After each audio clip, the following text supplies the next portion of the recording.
તમે તો પણ દેખાતા નથો હાવ. આવી ગઈ પંચાયતડી.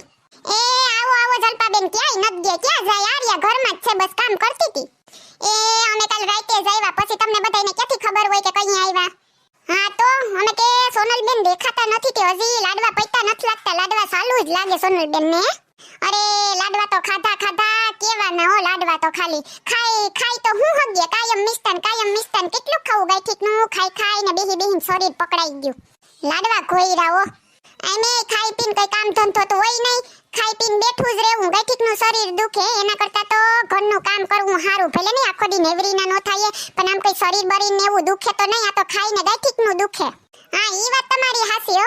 એ સોનલબેન વાંધો નહીં, પણ ક્યારેક લાડવા હોય ને, રોજ થોડા હોય એટલે ખાઈ લેવાના. આપણે થોડા કઈ એવા બનાવવાના છે મિષ્ટાનો ને, એટલે ખાઈ લેવાનું જે ભાવે. બીજું હું કોના લગન હતા તી સોનલબેન તમારે વળી?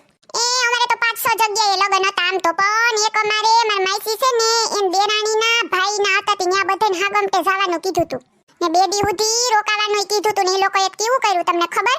બપોરે 4 વાગે માંડવો હતો તે સવારે 9 વાગ્યામાં નાસ્તો કરાવી દીધો પોવાનો, ને પછી બપોરથી તે હા સુધી કોઈ ખાવાનું આપ્યું ને પાણી તો કેવું મોરું એ ઘરેથી મારી નાખ્યું ન ઉતરે. હું તો આને કહું કે તમે જાવ મારા હાટુ બિસ્લેરી લઈ આવો, હું કઈ આવું પાણી નથી પીવાની. ભૂખ્યું તો કાઢીએ પણ ભેગી તરી હુઈ કાઢવાનું. હા અરે સોનલબેન પ્રસંગમાં એવું જ હોય.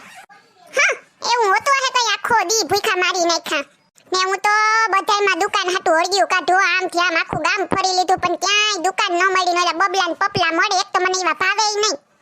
મને જોઈએ સીધો શાક ને રોટલો. હવે કિને કેવા જાવ શાક રોટલો બનાવો ને? જલપાબેન હવે તો લગનમાં નવીન રિવાજો કાઢે. અરે તમે જો તો હાવ ભૂલી જા વિવા, હાવ કેવી ફેશનોમાં ઉતરી ગયા હે. નકરા ખોટા ખર્ચાસ કરે. આ તો રૂપિયા હોય તી વાંધો નહીં, આપડા જેવા ગરીબ હોય તો એમાં હું પૂરું પડવા દે. આ એક ખોડા વાળું હોય એ વેસાવી નાખે. પેલા તો કેવા રિવાજો કરતા, રીત રિવાજો હે, નાના મોટાની લાજુ રાખતા. અને અટાણે તો તમે વાત જ ન પૂછો, હું મારે બોલવું. અટાણેમાં કોણ દીકરીયું છે ને કોણ વહુ છે કઈ ખબર જ નથી પડતી. હા ને આપણે હતા તી કપાળ સુધી હાડલો ઓઢી ને હાવ ફરતા. હા હાસી વાત સોનલબેન તમારી. અટાણે પરજન કઈ નથી કહેવાતું ને કહીએ તો એ મોટા મોં ફૂલાવે ને. કામ તો ક્યાં કોઈને કરવા. તઈએ જલપાબેન આપણે અતિયું તે હાડી સેટાઈ કડીમાં ખોહી ને કેવીયું કામ કરતી હોય. પ્રસંગ ભલે ની ઘેર હોય તો ઘરનું કામ તો કરવું પડે ને. હાસી વાત છે. ઈ બધું ગયું. હવે ઈ આપણે કામના ઢહડા કરી મરી રહ્યો. અટાણન પરજા કરે મોરથી કહી દે કામ તો અમે કરશું નહીં, અમે તૈયાર થાવું ને, અમાર મહેંદી મુકાવ્યો ને, અમાર હેરસ્ટાઈલ બનાવ્યો ને. તઈએ બાઈ એમાં તો ઓલા ગીતું ઉપડા વરી, કોયલ બેઠી માંડવે મહેંદીના રંગ લઈ પરદેશ ઉડી જાય રે. ઈ ગીત તો હાવ ફાટી નીકળ્યું. કાલે ડીજે માં વાગે તી દુનિયાનો ને કેવા ડિસ્કા કરે ને. એમાં તમને ખબર છે જલપાબેન વરઘોડો નીકળ્યો તી ઓલા ગીત ઉપર તો આખા ગામે ડિસ્કો કર્યો. છોટે ભાઈઓ કે બડે ભૈયા આજ બનેગે કિસી કે સૈયા, ઢોલ નગારે બજે શહેનાઈયા, ઝૂમ કે આઈ મંગલ ઘડિયા.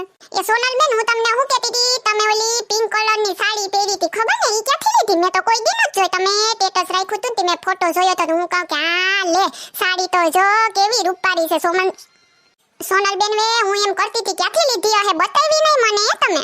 આ પંચાયતડી મારી હાડી લેવા જાવી લાગે, પણ 3000 ની હાડી ને મેં એક વાર જ પહેરી ને આને હું દઉં કાં પહેરા. એ જલપાબેન મારા ભાભીની હતી, મારા ભાભીએ ધોરાડ મને પહેરાવી. ઈ કે બેન તમે આ પહેરી જ લવ એટલે. અરે મને એમ કે તમારી હતી, મારે હાવ ઘરના લગન છે મેં કીધું હાલ લઈ આવું. અરે ના એવી મૂંઘ્યું હાડિયું ને હું લામ. એ સારું સોનલબેન હાલો તો હું નેન્સી ભાભી પાસેથી લઈ લઈ એકાદી. હેલો હું તમને શું કહું કે તમારી સોસાયટીમાં કે આજુબાજુમાં કોઈ આવ્યું છે માગવા વાળીયું હે? તો તમે મને જરૂર કીજો, હું તમારા જેવી જ છે. કોમેન્ટ કરજો મારી વાલીયું. હેલો મિત્રો, જો તમને અમારો વિડિયો પસંદ આવ્યો હોય તો અમારી ચેનલ સિબલીની મોજને લાઈક કરો, શેર કરો અને વધુમાં વધુ સબસ્ક્રાઇબ કરો. Thank you.